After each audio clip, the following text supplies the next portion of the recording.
ये क्या करना चाह रहा है भारत?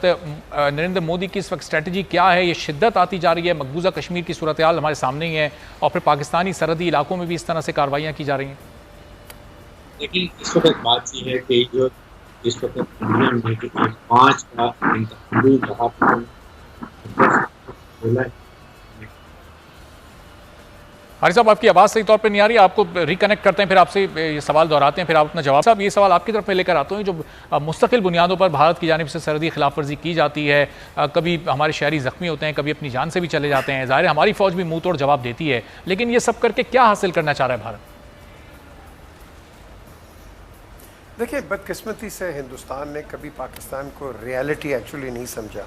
डिप्लोमेटिकली और कल्चरली इस तरह की बड़ी बातें तो हो जाती हैं, लेकिन वो एक्सेप्ट नहीं कर सकते कि उनका एक पार्ट ऑफ देयर टेरेन वो डायसेक्ट हो गई हुई है।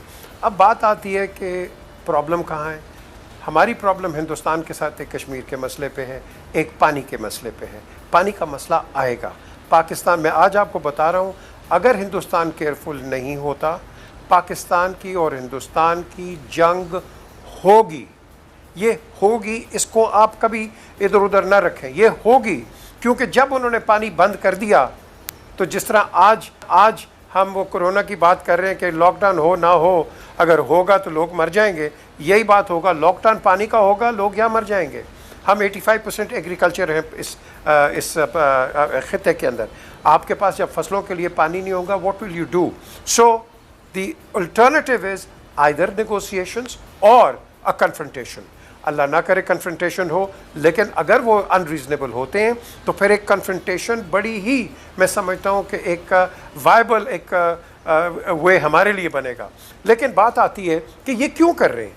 ये बार बार कभी भिंबर ले लें, कभी इधर ले लें, अपना नख्याल में ले लें, हर जगह ले लें। ये why are they doing it? ये इसलिए कर रहे हैं कि ये अपने लोगों के सामने शर्मिंदा है। इनके साथ एक तो चाइनीज़ ने जो कर दिया है, ये अपना मुंह कहीं दिखा नहीं सकते।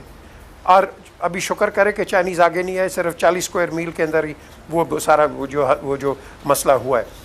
अब बात आती है, इनके पास इंडिजिनस मूवमेंट्स पड़ी हुई हैं, ये उनको भी शायद एक इनडायरेक्ट मैसेज दे रहे हैं कि हम ये कर दें। तो पीजे मीर साहब, हम गुफ्तगू कर रहे थे पाक भारत इस कशीदगी की। जो 5 अगस्त वाला इक़दाम था जो भारत की जानिब से उठाया गया, उसके बाद दुनिया भर में भारत की मजम्मत की गई उस इक़दाम को लेकर। पाकिस्तान ने भी हर फोरम पर भारत को बेनकाब किया, लेकिन ये कार्रवाइयों का सिलसिला रुका नहीं है। क्या बड़ी बड़ी आलमी ताकतें भी इतनी बेबस हैं? डोनाल्ड ट्रंप ने कई बार सालसी की पेशकश की, इनडायरेक्टली शायद भारत को रोकने की भी कोशिश की हो, लेकिन कहीं कोई अमली कदम ऐसा दिखाई नहीं दिया कि इस कशीदगी में कहीं कम आए, सूरत हाल बेहतर हो। ऐसा क्यों है?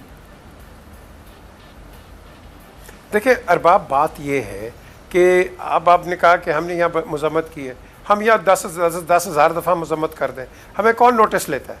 हमने शोर मचाया कि देखो वहाँ कश्मीर के अंदर क्या कर दिया इन्होंने, किसने क्या नोटिस किया? हमने बताया कि मैस ग्रेव्स डिस्कवर हुई हैं, हमने बताया आपने छर्रों से इनको मारा है, हमने बताया आपने इनके जो प्रेग्नेंट औरतें हैं उनको आपने बेनेट्स मारे हैं, तस्वीरें पड़ी हैं। हमने कश्मीर सेंटर्स ब्रसल्स में, लंदन में, वाशिंगटन में, सब में बताया।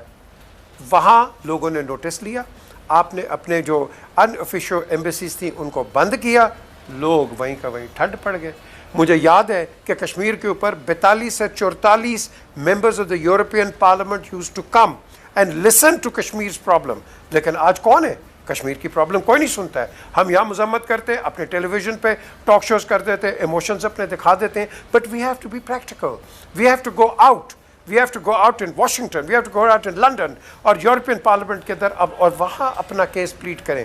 क्योंकि आपने प्लीड करना case members of the parliament को, आप वैसे करो, कोई करेगा? कोई भी नहीं करेगा। ठीक है, तो अमली इक़दामात भी मीर साहब आप सजेस्ट कर रहे हैं, ज़ाहिर उठाने होंगे और बड़ी जल्दी उठाने होंगे। इस पर मजीद भी गुफ्तगू करते हैं। हारिस साहब, अब ये सोच कहाँ लेकर जाएगी इस खित्ते के अमन को? ये नरेंद्र मोदी और उनकी हुकूमत की ये कार्रवाइयाँ रुक नहीं रही हैं। पाकिस्तान बार बार अमन पसंदी का पैगाम देता है, ज़ाहिर है, लेकिन जवाबी कार्रवाई पाकिस्तान को भी करनी पड़ती है। ये एहतजाज, ये मरासले कब तक हम थमाते रहेंगे? कब अमली इक़दामात का वक्त आएगा? क्या समझते हैं आप? देखिए अरबाब, प्रॉब्लम यह है कि इंडिया इस वक्त बहुत बुरी तरह फंस चुका है, एक दलदल में फंस गया है। जिस तरीके से उन्होंने कश्मीर में कब्जा किया, 370 को रिवोक करके, फिर 35A को खत्म किया, और अब तकरीबन 9-10 महीने हो गए लॉकडाउन किया हुआ है। कश्मीरी वहाँ बुरहान बानी हजारों की तादाद में पैदा हो गए हैं जो इनको मार रहे हैं। फिर सिटीजन अमेंड CAA जो उन्होंने किया, खत्म किया, उसकी वजह से वहाँ पर सारे माइनॉरिटीज खड़ी हो गई हैं। फिर इस चाइना में जो इन्होंने अभी हरकत की थी कि वहाँ पर इन्होंने टुक्स उतार दिया दौलत बेस पे, और वहाँ मकसद ये था कि CPEC को वहाँ पर एक डिस्टर्ब करें लाइन ऑफ कम्युनिकेशन को।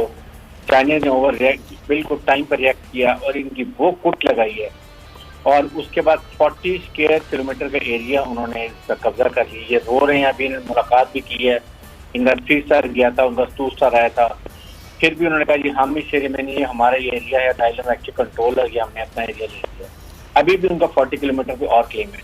उसके बाद उन्होंने छुपाने की कोशिश की इंडिया में फिर लोगों को पता चल गया, इनको इतनी खिफत, इतनी शर्मिंदगी उठानी पड़ी। उसके बाद यूएस के आपने देखा होगा रीजन ऑफ फ्रीडम के ऊपर एक रिपोर्ट आई है, उस पर उन्होंने बहुत बुरा भला कहा, इंडिया दुनिया में आइसोलेट हो गया है, इनके अवाम का जनता बीजेपी के ऊपर से समाज उठ गया है। लेकिन हर साहब ये जो कार्रवाइयां जिस तरह की कर रहे हैं, एक साल में ये तकरीबन 1300 के करीब इस तरह की कार्रवाइयां हुई हैं, इन कार्रवाइयों को कैसे रोका जाए, इसके लिए क्या अमली इक़दाम उठाए जाए?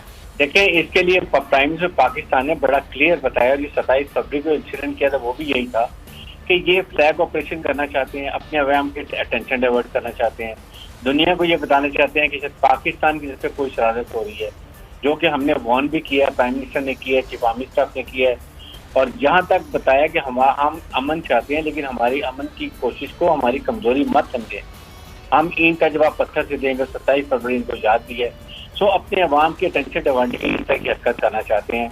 हमने एक साल में तकरीबन 8 ड्रोन इनके गिराए हैं, जो कॉप्टर वो इनके गिराए हैं, उसकी हर किस्म की शरारत कर रहे हैं। इसलिए अब पाकिस्तान को ये चाहिए कि पाकिस्तान को इसको लेवल को रेज करना चाहिए, यूनाइटेड नेशन में दोबारा बड़े स्ट्रिक्ट लेटर